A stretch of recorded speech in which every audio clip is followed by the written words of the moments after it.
Hi and good morning again. Okay, so we're going to talk about MMOCashOut and in particular the payment plan for just one aspect of it. Now, I'll go through the basis of it, but you need to understand that this is just a small part of it and there are larger bits and pieces that will be bolted onto MMOCashOut. And this will enable you to earn, I say largely anything that you want to earn.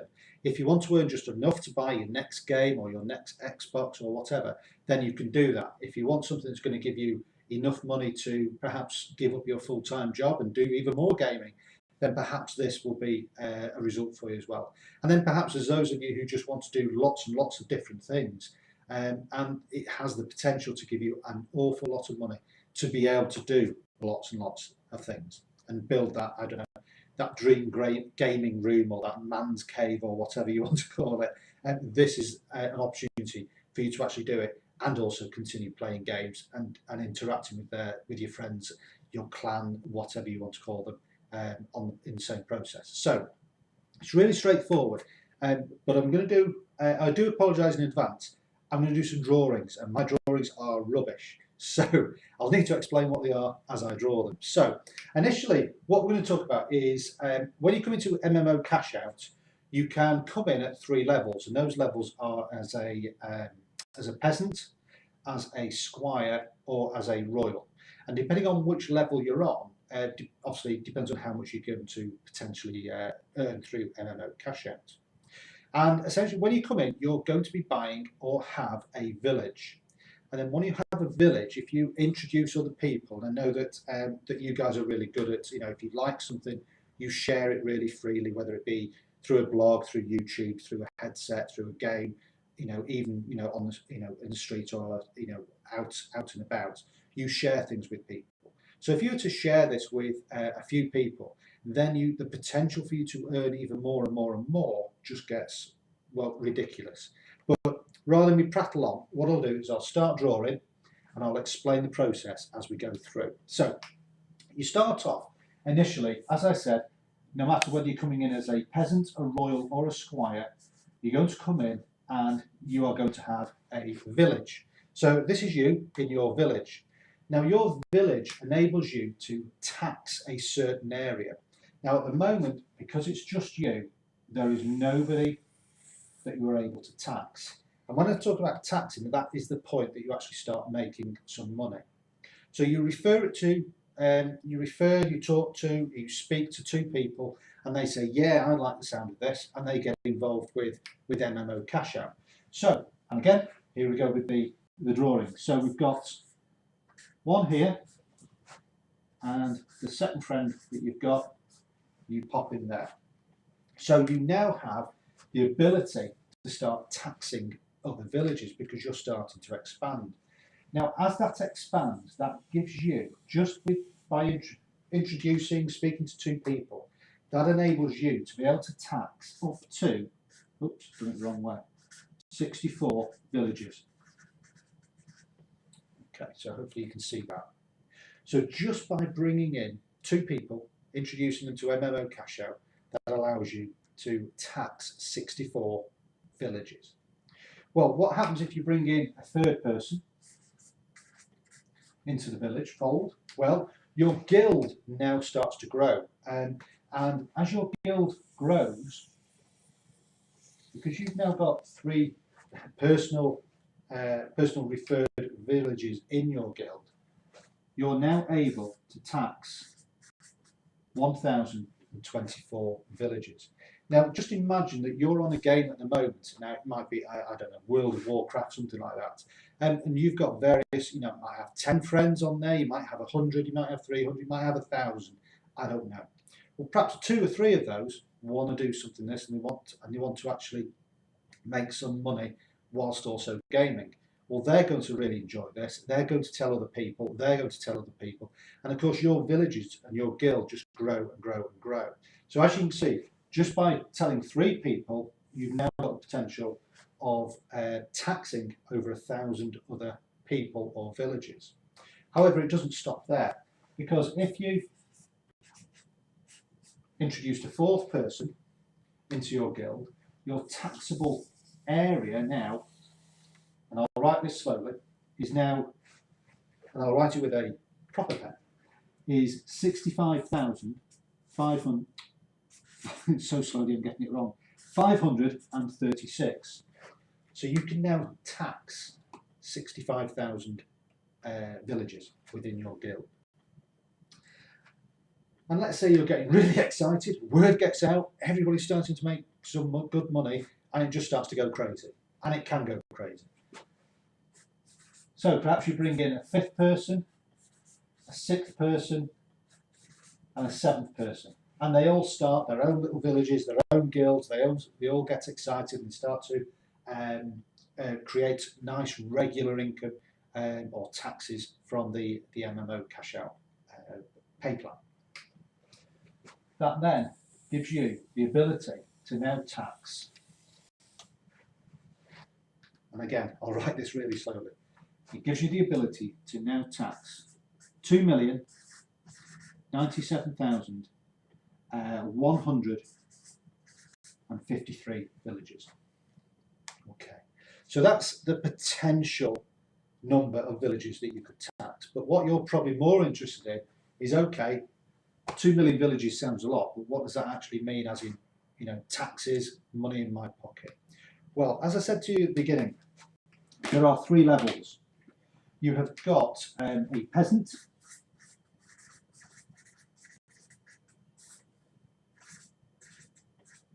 that allows you to tax every single village at a 25 cents each per village. You have then got a squire, which allows you to tax every single village at 35 cents each. And then you have a royal, which allows you to tax every single village at 40 cents each. Okay. So if you are a peasant, you can tax everything at 25 cents. If you're a squire, you can tax everything at 35 cents. And if you're a royal, you could tax everything at 40 cents. So I know you're mad there with calculators trying to work this out. I'll work this all out for you. So here we go. If you're a peasant, okay, then just at this stage here, with 64 villages to tax, you're going to create an income, or a taxable income, sorry, of $16. Okay.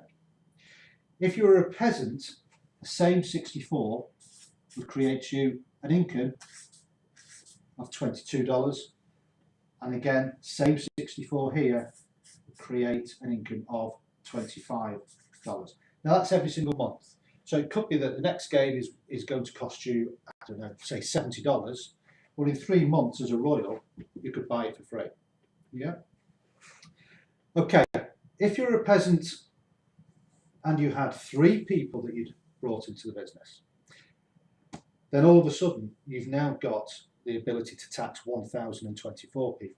So what does that look like? Well, that looks like this. It looks like $256 per month as a peasant. It looks like $358 a month if you're a squire, and it also looks like $409 a month if you're a royal. Okay, so happy with all that? That all works quite well. So let's get to the meat and potatoes, which is the 65,000 different villages within your guild that you can then start to tax. Okay, deep breath. So, and I'm just getting on my knees here, so I do apologise. So if you're a peasant, that would work out at $16,000 per month, you know, with a bit of change. If you're a squire, that would work out at $22,000 and a bit of change per month. And if you're a royal, that would work out at $26,000 per month. Now, all of a sudden, you're able to get your game tree, you're able to get that fancy telly, computer screen, sorry. You'll be able to buy all the top of the range games, the biggest system you could get. You could absolutely own anything as far as the gaming world is concerned. And that is in just 1 month, bearing in mind that you've got another month coming in, another 4 weeks later, you might get another 16 grand as well. And that's just as a peasant. As a squire, you can see a big difference, and as a royal, you can see a big difference as well.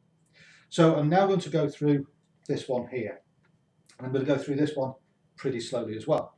So again, I'll get on my knees. So bearing in mind that you've only had to bring in or create 7 personal villages, they've all got busy, and over time, I'm not saying this is going to happen a week next Thursday, this could take 12 months, it could take 12 weeks, it could take 12 days, it could take 12 years. It really is entirely up to you, the people that you get involved, and how you develop and coach and work with them. So we're at a scenario now where you've brought 7 people into this business. You've got, they've all got busy, and you've now got 2 million villages that you can now tax within your guild. Now that taxing produces this sort of an income. And bearing in mind that this isn't just a one hit, this is an income that will grow to this level and then will continue, all things being equal, then continue every single month. So you're not going to go nothing then bang. You're going to have these incremental growth rates over the months and over the years, if you like, until you get to this level, and then it will be every single month afterwards. So if you were a peasant and you had 2.1 million people in your guild, your taxable income would be $524,000 every single month. If you were a squire, your taxable income, if you like, would be $734,000 every single month.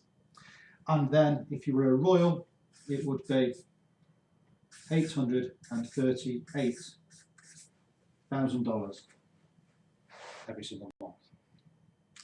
Now, I don't know about you and your lifestyle. I only know about me and my lifestyle. And I know that this here, an extra $400 a month, that's an extra $100 a month, a week, is really going to make a difference to, I would suggest, most people's lives. The other figures, yeah, it's going to involve work, and it's going to involve effort and time and energy. Is it worth it? Hell yes. However, it's not just going to happen. It's something you're going to have to work and put some effort into.